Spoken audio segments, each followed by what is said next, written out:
Comments from the Social Sciences panel. Hello, everyone. My name is Philip Rees. I'm an Emeritus Professor of Population Geography at the University of Leeds in the UK. I served as the panel convener of the Social Sciences panel in Hong Kong in 2020 for their research assessment exercise. And I'm John Carpenter. I'm Deputy Convener of the panel. I'm an Emeritus Professor in the School for Policy Studies at the University of Bristol. 38 members joined the panel to undertake the work of the research assessment. A third of panel members were drawn from the 8 research-active Hong Kong universities, while 2/3 were drawn from non-local universities in the UK, United States and Australia. Social Sciences panel assessed over 1,700 research outputs, that's books and papers, 46 impact case studies, and 33 environment submissions from a total of 464 academic staff in the 8 UGC-funded universities. Are the universities performing well in the RAE 2020? We think that Hong Kong can be very pleased with the level of performance across the 8 universities. Panel members from the US thought that universities are comparable with most publicly funded research universities in North America. They thought that the research performance is at least as good as universities in their country, perhaps better. There were good collaborations, relationships with industry, and well-written publications. Panel members knew of few comparable clusters of quality in a single metropolitan area. There are only modest differences in the average quality of research across the 8 universities. The large universities did have more faculty doing excellent and world-class research, but almost all research outputs were at least of considerable international quality.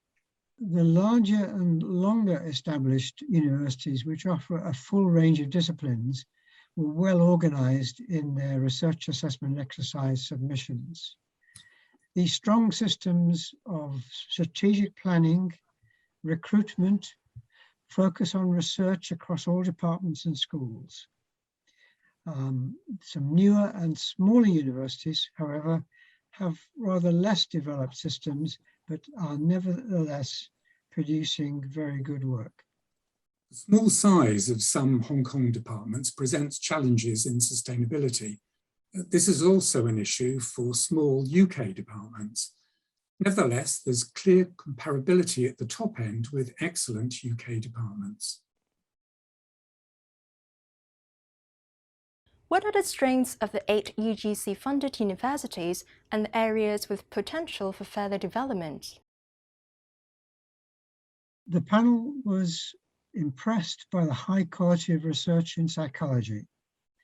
Panel members particularly noted several empirical papers which shifted paradigms, and some impressive longitudinal follow-up and prospective studies which represented large commitments of time and resource. Many of the papers were methodologically strong. There were longitudinal designs, large population-based samples with little attrition, and sophisticated statistical analysis. However, in terms of originality, many studies drew on and sometimes replicated other studies in the Hong Kong Chinese context. The strengths and weaknesses of political science. Hong Kong universities have a strong reputation in this area, given their ability to do in-depth research on Asian topics, but using Western tools, training, and perspectives. There was a similar body of excellent research on Western politics.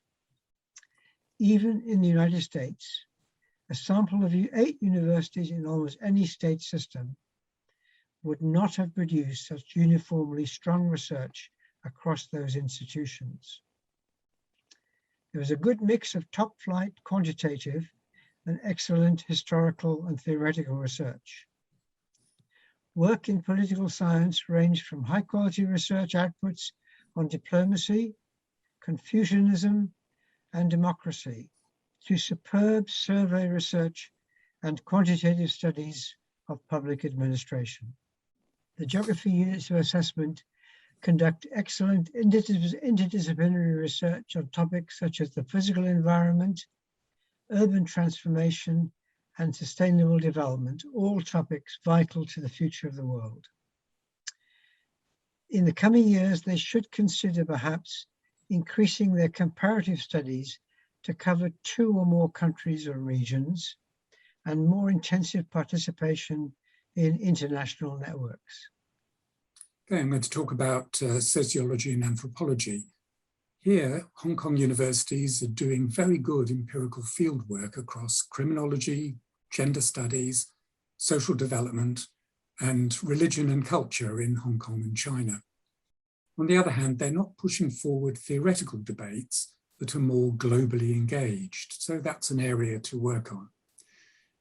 There was some agenda-setting demographic studies of Chinese and other East Asian populations, particularly on understanding why fertility is now so low in this area and what the consequences of that might be. In social work and social policy, there was actually quite a lot of overlap with sociology in terms of the research methods being used and in the topics being studied, particularly in gender studies and community development, for example. The research outputs were of good quality, with similar kinds of submissions to those submitted in the United Kingdom. Some topics got a lot of attention, such as service evaluations and child maltreatment. This reflects funders' priorities, but it does tend to produce less original publications in an international context. Ethnographic research, using case studies to examine the implementation of social policies at a micro level, was really outstanding. However, there was little critical analysis of macro level social policies in Hong Kong and China. In communications and media studies, the best research is as good as that in the UK for sure. Hong Kong researchers have a unique perspective on mainland China, Hong Kong, and Southeast Asia in general. The panel members were impressed by the wide range of research topics and by the diversity of research methods employed. Really outstanding research included work on digital media and what we call hate spin, on journalism studies, and on health communications.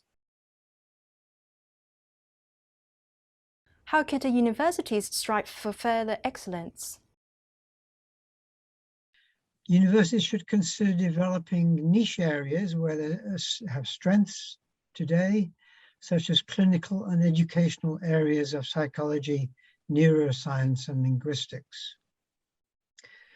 Researchers should strive to explore new and hard questions at the frontiers of their social science, particularly those questions with worldwide relevance.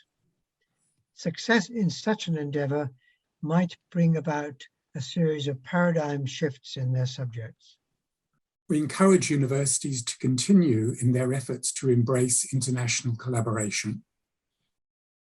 We also recommend that they embrace staff development policies, especially support for new researchers and their mentoring, helping them to secure research grants, building teams, and people-focused management.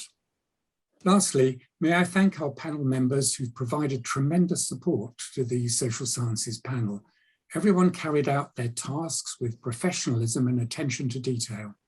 This underpinned the rigor and robustness of the assessment and the fairness of the exercise.